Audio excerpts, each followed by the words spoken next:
लगे मिजाज आज सही नहीं है, महल मठाई तो दही नहीं है।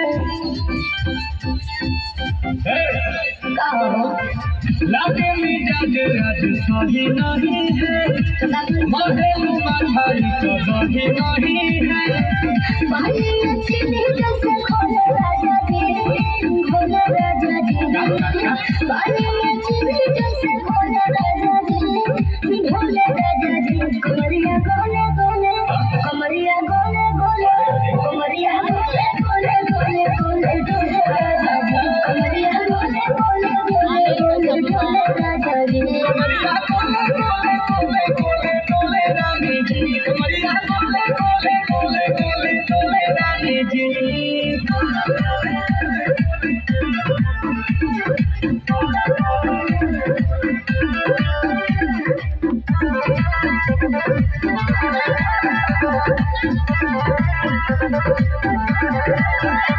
लगलू ऐठे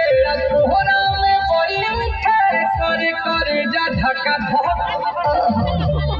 कहलू झूठे की जाला देखे हमारा कसम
हसीना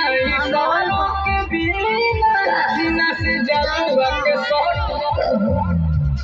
भोला रानी गरम जवानी पिए गटक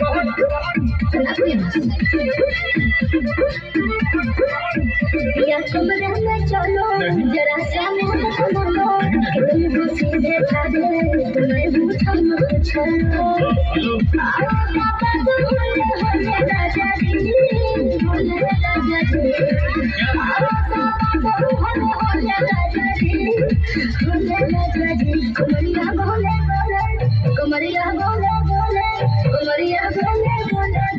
बोले बोले राजा जी कमरिया बोले बोले बोले बोले